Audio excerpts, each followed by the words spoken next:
اعوذ باللہ من الشیطان الرجیم بسم اللہ الرحمن الرحیم قل اللہم مالک الملک تؤتی الملک من تشاء وتنزع الملک ممن تشاء وتعز من تشاء وتذل من تشاء بیدک الخیر انک علی کل شیء قدیر۔ بے شک عزت کا دینے والا میرا رب ہے جو تمام کائنات کا رب ہے۔ پیارے بچوں، اصل میں دیکھا جائے تو یہ best teacher, talented teacher, hard worker, favourite teacher کچھ بھی نہیں ہے۔ یہ صرف اور صرف آپ کا پیار ہے، آپ کی محبت ہے بچوں، اور دوسرا کچھ بھی نہیں ہے۔ احسان میرے دل پہ تمہارا ہے دوستو، احسان میرے دل پہ تمہارا ہے دوستو، یہ نبیل تمہارے پیار کا مارا ہے دوستو۔ پیارے بچوں، آپ ایک فیوریٹ ٹیچر کی حیثیت سے ہماری طرف دیکھتے ہیں، ایک آپ کے آئیڈیل ٹیچر کی طرف حیثیت سے ہماری طرف دیکھتے ہیں، تو اس سے ہمیں بھی ایک حوصلہ ملتا ہے کہ جیسا آپ کے کوئی استاد آپ کی تعریف کرتے ہیں تو اچھے کام پر شاباشی دیتے ہیں، تو ایسے ہی ایک استاد جب محنت کرتا ہے، محنت سے پڑھاتا ہے، اور جب اس کے طلبہ یا طلبہ کے والدین اگر آ کر اس استاد کی تعریف کرتے ہیں یا اس استاد کی پڑھائی گئی چیزوں کا تجزیہ کرنے کے بعد اس کا اقرار کرتے ہیں کہ ہاں بچے کو یہ آپ کی وجہ سے آیا ہے، آپ ایسا پڑھا رہے ہیں، آپ روزانہ فون کرتے ہیں غیر حاضر طلبہ کو، ہمیں روزانہ آپ فون کرتے ہیں کہ بھئی کیوں بچے نہیں آئے، اسکول میں آنے کی ترغیب دیتے ہیں، اچھے سے پڑھاتے ہیں وغیرہ وغیرہ، تو وہ استاد کا بھی حوصلہ وہ باتیں بڑھاتی ہیں۔ جیسے استاد کسی بچے کی تعریف کرتا ہے اچھے کام کے لیے تو بچے کا حوصلہ بڑھتا ہے، تو ایسے ہی استاد کا بھی حوصلہ بڑھتا ہے، کیونکہ استاد بھی ایک انسان ہے۔ پیارے بچوں، کچھ باتیں آپ سے کہنی ہیں۔ دیکھیے، 2018 کی بات ہے، 2018 میں ایسا ہی ایک الیکشن کروایا گیا تھا، اس میں بھی الحمدللہ بہومت جسے کہتے ہیں، اکثریت سے زیادہ ووٹوں سے چن کر آنے کی وجہ سے ایک دل کو ایک خوشی حاصل ہوئی تھی۔ اللہ رب العزت کا شکر ادا کیا ہم نے اس وقت بھی کہ ہم اس قابل نہیں ہیں، لیکن پھر بھی اللہ نے عزت بخشی ہے، بچوں نے پیار دیا ہے۔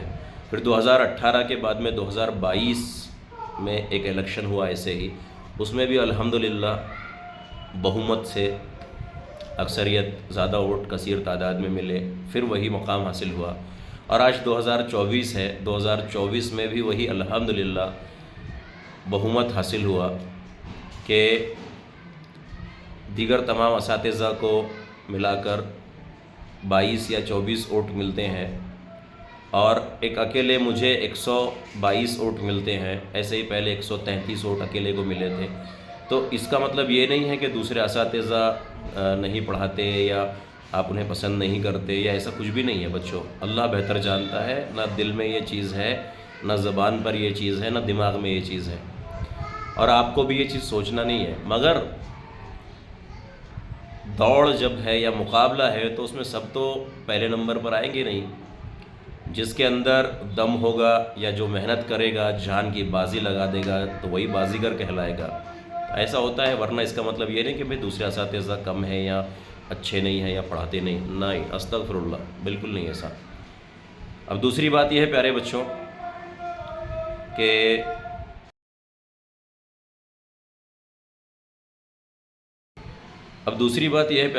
کہ جب ایسا الیکشن ہوتا ہے تو بچوں نے گھر پر ذکر کرتے ہیں، محلے میں، اطراف میں، ہم جولیوں میں، سہیلیوں میں، دوستوں میں۔ تو میری ایک اولڈ اسٹوڈنٹ کا مجھے میسیج آیا۔ کیا میسیج آیا؟ ایڈوانس میں مبارک ہو سر۔ میں بولا بھائی کس بات کی مبارکباد؟ تو کہنے لگے کہ سر صرف ہمارے نہیں، آپ تمام بچوں کے فیوریٹ ہے، آپ کے جیسا استاد ملنا مشکل ہے وغیرہ وغیرہ، وہ بچی نے کہا۔ میں نے کہا نہیں، آپ شاید زیادہ تعریف کر رہے ہیں۔ تو بچی نے ایک واقعہ میسیج کیا مجھے، آپ کو سناتا ہوں بچوں، کہ سر ایک مرتبہ کی بات ہے، اس نے کہا کہ آپ جب بھی پڑھاتے ہیں تو پڑھاتے وقت میں پڑھانا ہونے کے بعد بچوں سے یہ سوال پوچھتے ہیں کہ یہ کسی کو اگر نہیں سمجھا ہو تو وہ کھڑے ہو جائیے، میں اسے دوبارہ سے اچھے سے سمجھا دوں گا۔ آپ یہ ہمیشہ ہر ٹاپک پڑھانے کے بعد میں کرتے ہیں، تو ایسے ہی ایک مرتبہ آپ نے ایک سوال بورڈ پر حل کروائے تھے اور پھر کہا کہ جس کو یہ نہیں سمجھا ہو وہ کھڑے ہو جائے تو میں اسے دوبارہ سمجھا دوں گا. اور سر اس وقت میں مجھے وہ سوال برابر نہیں سمجھا تھا، لیکن کلاس کے تمام بچوں نے کہہ دیا کہ ہمیں سمجھا ہے، تو میں نے بھی یہ کہہ دیا کہ مجھے سمجھا ہے، اور میں ہاتھ نہیں اٹھائی یا کھڑے نہیں ہوئی. مگر اچانک آپ نے اتنے سارے بچوں میں میرے چہرے کی طرف دیکھا اور کہا کہ ہم آپ کا چہرہ پڑھ رہے ہیں، آپ کو یہ سوال نہیں سمجھا ہے. سر سچ میں مجھے وہ سوال نہیں سمجھا تھا. پھر آپ نے دوبارہ سے وہ سوال بورڈ پر سمجھائے اس وقت میں، اور ہمیں وہ اچھے سے سمجھ میں آیا تھا. وہ واقعہ ہمیں ہمیشہ کے لیے یاد رہ گیا سر، کہ آپ فیس ریڈنگ جو مائنڈ ریڈنگ کرتے ہیں وہ ایک دم پرفیکٹ کرتے ہیں. اور بچی نے ایسے تعریفی توصیفی کلمات ہمارے لیے کہا. تو لیکن بچوں، یہ واقعہ آپ کو سنانے کا مقصد کیا ہے کہ دیکھیے آپ بچے ہیں، آپ نادان ہوتے ہیں، آپ لاپرواہ ہوتے ہیں، آپ محنت نہیں کرتے، لیکن ٹیلنٹڈ ہوتے ہیں آپ. کلاس میں کوئی ایک یا دو بچے ٹیلنٹڈ نہیں ہوتے، کلاس کے 70 کے 70 طلبہ ٹیلنٹڈ ہوتے ہیں. یاد رکھیے ایک بات. میری بھتیجی ہے، 8 مہینے یا 1 سال، کتنا عرصہ ہوتا ہے بچوں؟ چھوٹا بہت. 8 مہینے کا بچہ یا 1 سال کا بچہ. ایک دن اچانک میں نے اسے پوچھا کہ مجھے وہ بڑے ابے کہتی ہیں. میں نے کہا کہ بڑے ابو کیسے ہنستے ہیں؟ اب دیکھیے آپ تو بڑے بچے ہیں، وہ چھوٹی سی بچی اچانک میں کہنے لگی اوہ اوہ اوہ اوہ. یہی سوال جب میری بیٹی 1 سال کی ہوئی تو میری بیٹی کو میں نے کہا کہ بیٹی ابو کیسے ہنستے ہیں؟ اس نے بھی ایسے ہی کہا اوہ اوہ اوہ. مطلب اصل میں کیا ہوتا ہے، میں کہا لگا کر زوردار آواز میں ہنستا ہوں. اکثر بے ساختہ جب مجھے ہنسی آتی ہے تو زور سے ہنستا ہوں. تو یہ بچے دونوں، میری بھتیجی ہو یا بیٹی ہو، جب 1 سال کے ہیں، ان کو یہ چیزیں سمجھ میں آتی ہے. انسان کا یہ مزاج، تیور، چہرے کے اثرات، تاثرات پڑھ لیتے ہیں، سمجھ لیتے ہیں. تو آپ تو بڑے بچے ہیں، ہائی اسکول کے بچے ہیں.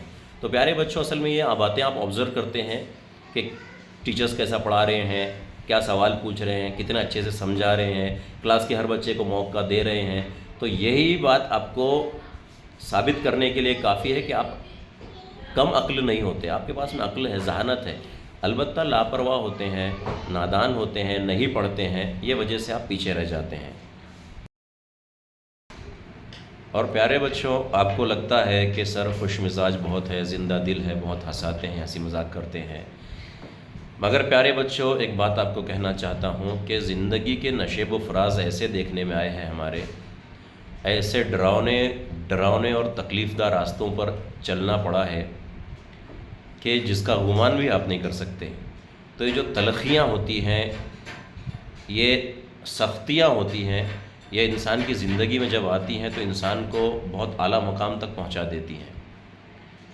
اور آپ کی زندگی میں بھی اگر ایسی کوئی چیزیں آتی ہیں کہ جن میں آپ کو تکلیف ملتی ہے اور سختیاں برداشت کرنی پڑتی ہے، صبر کرنا پڑتا ہے، جو چیزیں آپ سوچ بھی نہیں سکتے آپ کے ساتھ ہو جاتی ہیں، تو ایسے وقت میں شکوے اور شکایت نہیں کرنا ہے، بلکہ ہر حال میں اللہ تعالیٰ کا شکر ادا کرنا ہے. بہتر زندگی آپ کے انتظار میں ہوتی ہے، مگر اس وقت میں آپ کو سمجھتا نہیں ہے. تو آگے چل کر ایک بہتر زندگی آپ کا انتظار کر رہی ہوتی ہے. خوشیاں، عزت، سب کچھ اللہ تعالیٰ دینے والے ہیں. تو بہرحال یہ ہے. اور ایک ضروری بات اور ہے پیارے بچوں، آپ یہ جو بار بار فیوریٹ ٹیچر اور بیسٹ ٹیچر اور ایسا بولتے ہیں، پیارے بچوں ایک بات یاد رکھیے، ایک اچھا استاد، ایک بہترین استاد ہونا، ایک اچھا استاد ہونا، صحیح معنوں میں ایک اچھا استاد ہونا، بہترین استاد ہونا، اور تا عمر یعنی زندگی بھر اور روزانہ بن کر رہنا آسان کام نہیں ہے. پیارے بچوں، یہ آسان کام نہیں ہے.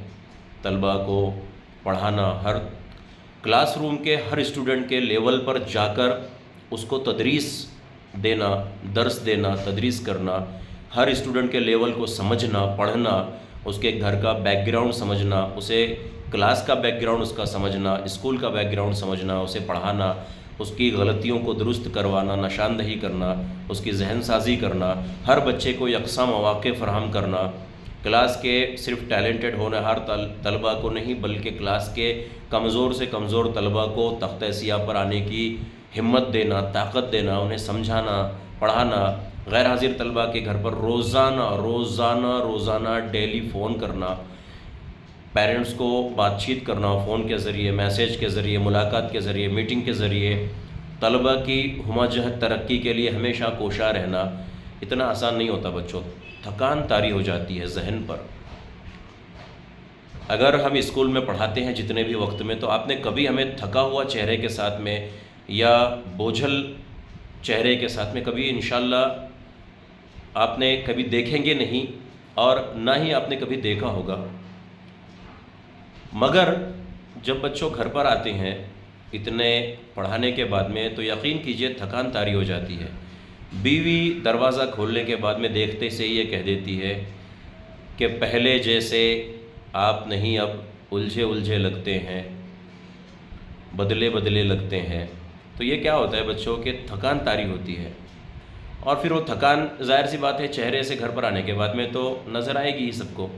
اب یہ الگ بات ہے کہ فیملی ہے، خاندان ہے، تو یہاں کی بھی ذمہ داریاں ہوتی ہے، تو وہ تھکان کو اتار کر پھینک کر پھر سے اس زندگی میں مشغول ہو جانا پڑتا ہے، یہاں کی ذمہ داریاں اٹھانی پڑتی ہیں۔ لیکن بہرحال ایک اچھا استاد ہونا اور روزانہ بنے رہنا ایک اچھا استاد، تمام ذمہ داریوں کو بخوبی ادا کرنا واقعی میں آسان نہیں ہے۔ ہاں، سکون والی چیز ہے، یہ سکون والا کام ہے، یہ اچھا استاد ہونا، روزانہ ہونا، ہمیشہ رہنا ایک اچھا استاد بن کر، سکون والا کام ہے، اطمینان والا کام ہے، دلوں کو ایک عجیب سی خوشی دینے والا کام ہے، دعائیں لینے والا کام ہے لوگوں کی، لوگوں کے دلوں پر راج کرنے والا کام۔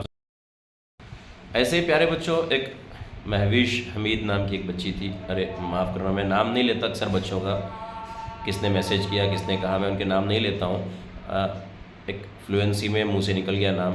بہرحال وہ بچی نے ایک مرتبہ 10ویں کا امتحان پاس کر کے چلے گئے اسکول سے، پھر 11ویں 12ویں میں ایک مرتبہ آئے یہاں پر اسکول میں، ملاقات کیے اور بولے سر ایک بات آپ کو کہنی ہے، گھر میں جب آپ کے ڈائلاگس یاد آتے ہیں، آپ کی باتیں یاد آتی ہیں، تو اچانک بے ساختہ ہنسی نکل جاتی ہے چہرے پر، مطلب ہنسی آ جاتی ہے، مسکراہٹ آ جاتی ہے، تو گھر والوں کو اکثر یہ لگتا ہے کہ اس کے 4 آنے گر گئے یا کچھ اثرات ہو گئے، مگر ان کو نہیں معلوم کہ سر آپ ذہن میں آ جاتے ہیں، اچانک آپ کی کوئی بات یاد آ جاتی ہے تو ہنسی آتی ہے۔ بچوں، اللہ کا شکر ہے کہ کسی کی ہنسی کی وجہ ہمیں بنایا اللہ تعالیٰ نے، کسی کی مسکراہٹوں پہ ہو نثار، کسی کے واسطے ہو تیرے دل میں پیار، جینا اسی کا نام ہے، زندگی اسی کا نام ہے بچوں، کسی کی مسکراہٹ کی وجہ بننا، نہ کہ کسی کے افسوس کی وجہ، کسی کے غم کی وجہ، کسی کے دل دکھانے کی وجہ بننا۔ تو انسان کو اللہ تعالیٰ ایک استاد ہو یا طالب علم ہو یا اور کوئی ہو، اللہ تعالیٰ ہر مقام پر کچھ نہ کچھ ایسے راستے عطا کرتے ہیں کہ جہاں پر وہ لوگوں کی خدمت کر سکتا ہے، خوش اسلوبی سے، انتہائی پیارے مزاج کے ساتھ، خوش مزاجی سے، یا پھر وہی راستے پر انسان بد مزاجی کا مظاہرہ بھی کر سکتا ہے، انسان کو اختیار دیا ہے اللہ تعالیٰ نے، لیکن یہ انسان پر ہے کہ وہ کیا چاہتا ہے۔ اگر وہ خوش مزاجی سے ان راستوں پر چلے تو اس کی جو تعریف تو چھوڑیے، لیکن اس کی جو قدر ہوتی ہے لوگوں کے دلوں میں، اور لوگ جو دعاؤں میں اسے یاد رکھتے ہیں، وہ انمول ہوتی ہے، بیش قیمت ہوتی ہے۔